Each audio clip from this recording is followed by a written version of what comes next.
Welcome to the Coffee with Blue Podcast. Warning: podcast is highly addictive and you will not stop watching. Make sure to like and subscribe, share with everyone.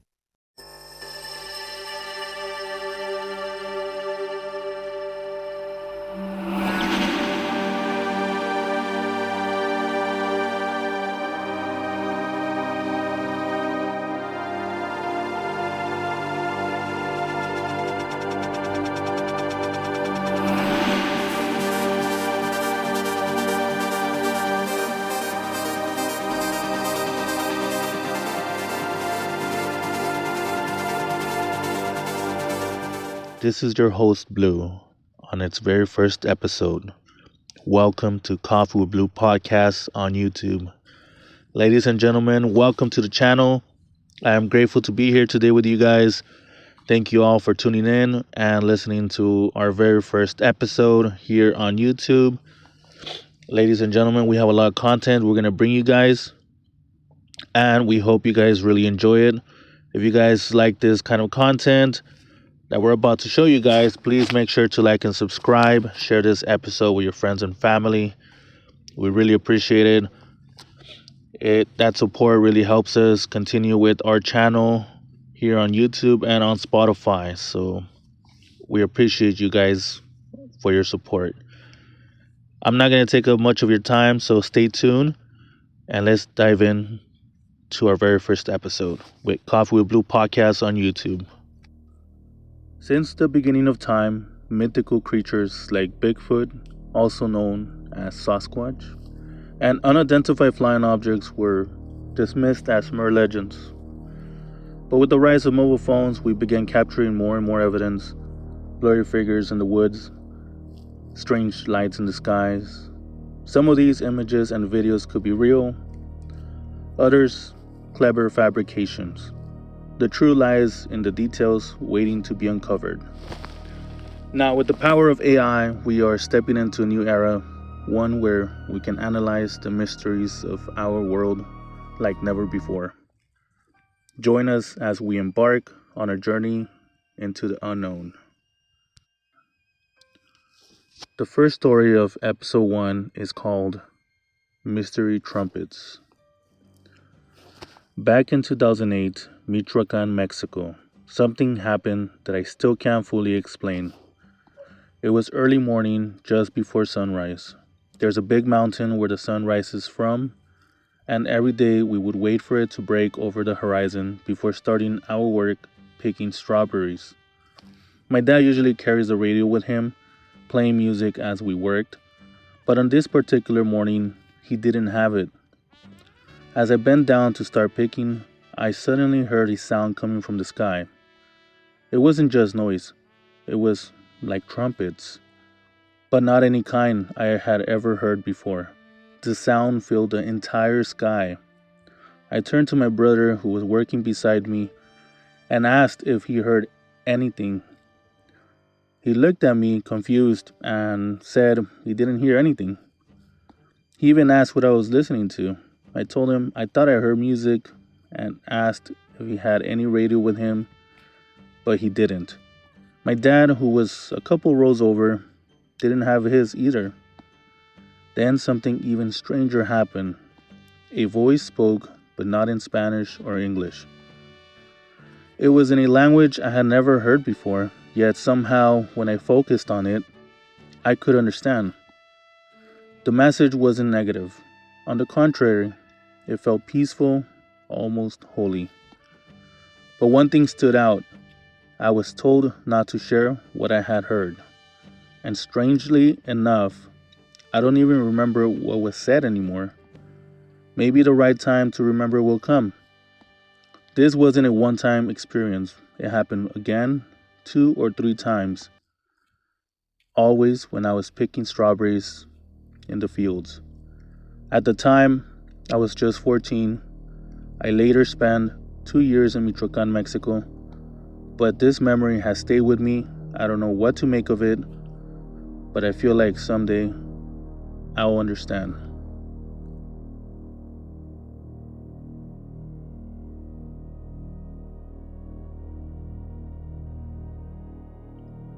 If you recently witnessed or experienced something similar to this story, don't hesitate to reach out to us on our channel.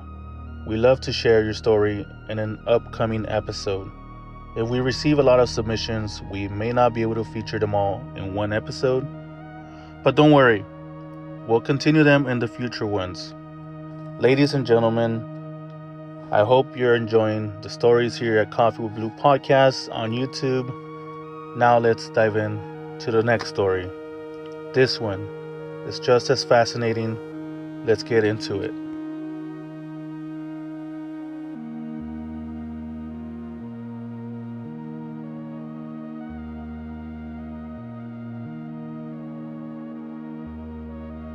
This next story goes as follows. Back in 2009, while hunting in Michoacan, Mexico, a friend and I decided to go hunting onto the nearest mountain next to our town. So we took 2 rifles and a headlamp. As we headed out, we stumbled across cows, horses, even spiders. Their eyes would glow with the flash of light. So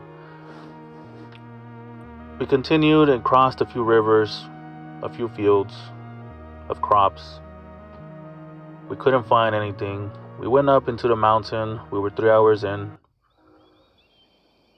And we went into a lake that was up there on the mountain. It was empty. It's never really empty, but it was empty. Since we were just searching for opossums and rabbits, we decided to head back down towards the garbanzo fields. Like I said, we were already 3 hours in. Our light would only give us 4 hours with the batteries that we had. We did not have a spare battery. So, as we approached the garbanzo field, we saw a white rabbit. My friend decided he was going to take the shot. He got close enough as 10 feet away from the rabbit. The rabbit was just staring at the lights, obviously. That's what the light is for. So they won't be able to see you. I was taking care of the right side in case the rabbit ran towards the right. He was taking care of the front and the left. We had done this procedure multiple times during the daytime. It was our first time hunting in the night. So as soon as he aimed at the rabbit, the light started flickering. That was not a good sign. When he took the shot, the light turned off. We lasted about 10 minutes looking for that rabbit in that approximate location where we shot it. We didn't find anything. I remember as I was looking for the rabbit, I looked over my shoulder to the right, and in the middle of the garbanzo field, I saw 2 red glowing eyes.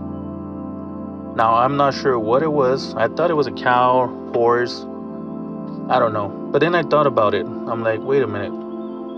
We don't have a light. How are we able to see those glowing eyes? I tapped on my friend's shoulder and I told him, look over to the right. He did. And he saw what I saw. He looked as confused as I was. We don't have a flashlight. He started running. He did not want to find out what it was. He just ran into the cornfields.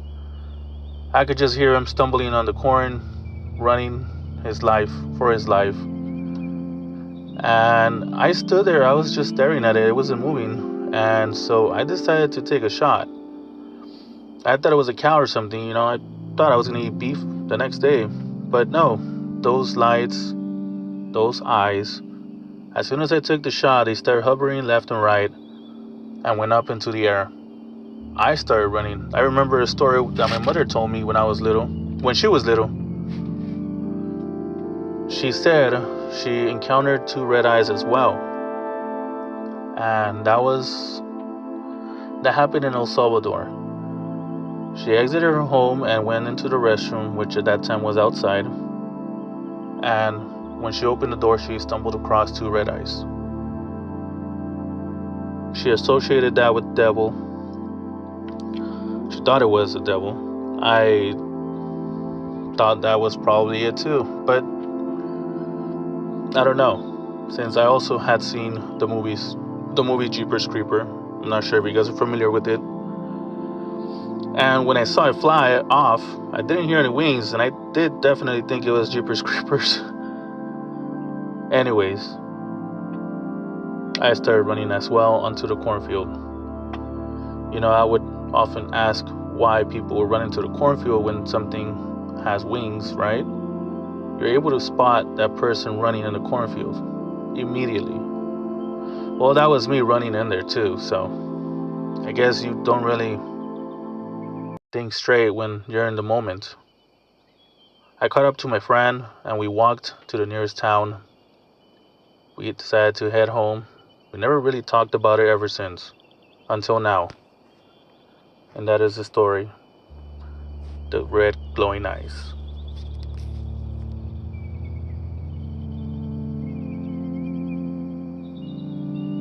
As mysterious as these stories sound, the truth is we don't really know what happens when we encounter these entities. Take the first story, the mystery trumpets. The phenomena, or whatever it was, could only be heard by one person. How does that even work? What does that mean? What kind of technology or force could allow only one individual to perceive it? I've heard we have similar technology today, but why? Why that person? Why at that exact moment? That is a real question. Now, as for the glowing red eyes, could they have been orbs? Maybe. Maybe not. The fact remains they are mysterious. That's undeniable. If you have a story like the ones we just shared, we love to hear it. Drop a comment below, or better yet, send us an email with your experience, and we might feature it in the next episode. And don't forget, here on Coffee with Blue Podcast, we have Mysterious Wednesdays, where we dive into ghost encounters, phenomena, paranormal activity, and the unexplained. Maybe these two stories fall into the category, or maybe not. Could paranormal encounters and UFO phenomena be connected? I don't know, but that's something we'll explore together here at Coffee with Blue Podcast. So stay tuned for more mysterious, more questions, and maybe even some answers. Thank you for watching, and I'll catch you in the next episode.